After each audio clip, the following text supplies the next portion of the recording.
Today I'm going to be reading a short portion of an essay that appears in volume 18 of the Collected Works of C.G.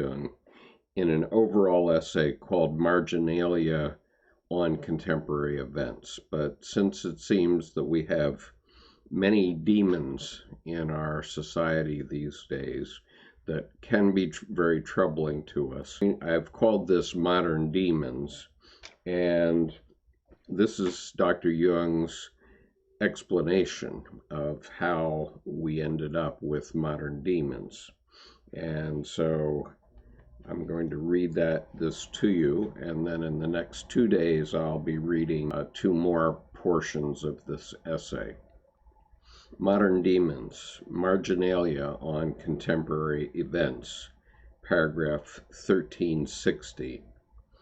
Until a few centuries ago, those regions of the world which have since been illuminated by science were shrouded in deepest darkness.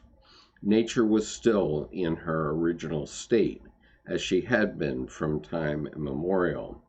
Although she had long since been bereft of gods, she had not by any means been de-psychized. Demonic spirits still haunted the earth and water, and lingered in the air and fire. Witchcraft and prophecies cast their shadows over human relationships, and the mysteries of faith descended deep into the natural world. In certain flowers there could be found images of the martyr's instruments of torture and of Christ's blood. The clockwise spiral of the snail shell was proof of the existence of God. In alchemy, the virgin birth was figured in the awakening of the infans mercurialis in the womb of the earth. Christ's passion was represented by the separatio, solutio, and digestio of the arcane substance. His death and resurrection were reproduced in the processes of chemical transformation. These depicted the otherwise unimaginable transubstantiation. The secret of the baptismal water was rediscovered in the marvelous properties of the solvent par excellence, the aqua permanens. Christ's crucifixion was like a prefiguration of the task of natural science, for the tree of the cross corresponded to the arbor philosophica, which in turn stood for the opus alchemicum in general. Paragraph 1361. Today we can scarcely imagine this state of mind anymore, and we can form no proper conception of what it meant to live in a world that was filled from above with the mysteries of God's wonder, down to the very crucible of the smelter, and was corrupted from below by devilish deception, tainted by original sin, and secretly animated by an autochthonous demon or an anima mundi, or by those sparks of the world's soul which sprang up as seeds of life when the Ruach Elohim brooded on the face of the waters. One can scarcely imagine the unspeakable change that was wrought in man's emotional life when he took farewell from that almost holy, antique world. Nevertheless, anyone whose childhood was filled with fantasy can feel his way back to it to a certain extent. Whether one laments or welcomes the inevitable disappearance of that primordial world is irrelevant. The important thing is the question that nobody ever asks. What happens to those figures and phantoms, those gods, demons, magicians, those messengers from heaven and monsters of the abyss, when we see that there is no mercurial serpent in the caverns of the earth, that there are no dryads in the forest and no undines in the water, and that the mysteries of faith have shrunk to articles in a creed? Even when we have corrected an illusion, it by no means follows that the psychic agency that produces illusions and actually needs them has been abolished. It is very doubtful whether our way of rectifying such illusions can be regarded as valid. If, for example, one is content to prove that there is no whale that could or would like to swallow a Jonah, and that even if it did, a man would rapidly suffocate under those conditions and could not possibly be spewed forth alive again, when we criticize in this way, we are not doing justice to the myth. Indeed, such an argument is decidedly ridiculous because it takes the myth literally, and today this seems a little bit too naive. Already we are beginning to see that enlightened correction of this kind is painfully beside the point, for it is one of the typical qualities of a myth to fabulate, to assert the unusual, the extraordinary, and even the impossible. In the face of this tendency, it is quite inappropriate to trot out one's elementary school knowledge. This sort of criticism does nothing to abolish the mythologizing factor. Only an inauthentic conception of the myth has been corrected, but its real meaning is not touched, even remotely, and the mythologizing psychic factor not at all. One has merely created a new illusion, which consists in the belief that what the myth says is not true. Any elementary school child can see that. But no one has any idea of what the myth is really saying.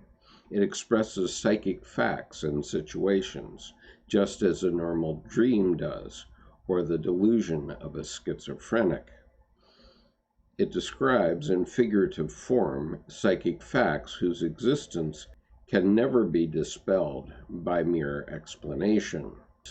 We have lost our superstitious fear of evil spirits and things that go bump in the night, but instead are seized with terror of people who, possessed by demons, perpetrate the frightful deeds of darkness.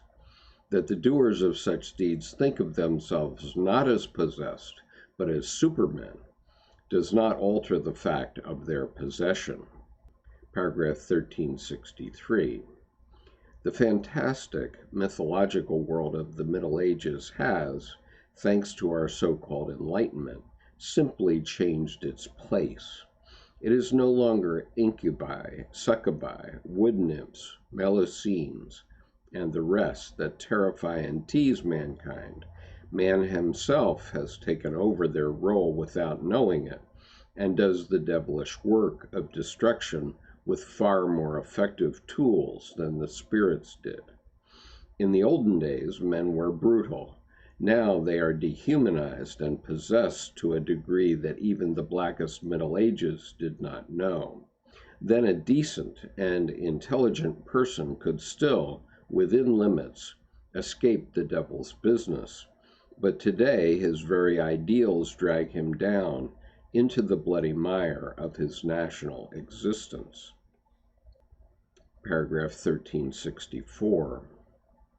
The development of natural science as a consequence of the schism in the Church continued the work of the de-deification of nature, drove away the demons, and with them the last remnants of the mythological view of the world.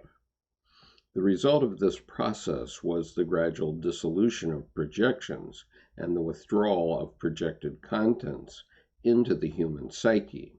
Thus the rabble of spooks that were formerly outside have now transported themselves into the psyche of man.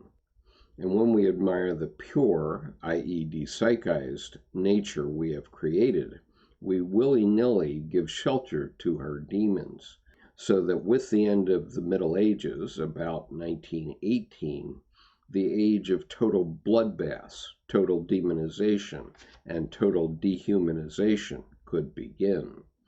Since the days of the Children's Crusade, of the Anabaptists and the Pied Piper of Hamelin, no such psychic epidemics have been seen, especially not on a national scale.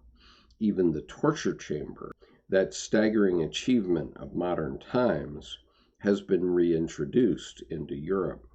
Everywhere Christianity has proved incapable of stopping the abomination, although many Christians have set their lives at stake. Finally, the invention of human slaughterhouses, compared with which the Roman circuses of 2,000 years ago were but a piffling prelude, is a scarcely surpassable achievement of the Neo-German spirit. Paragraph 1365. These facts make one think.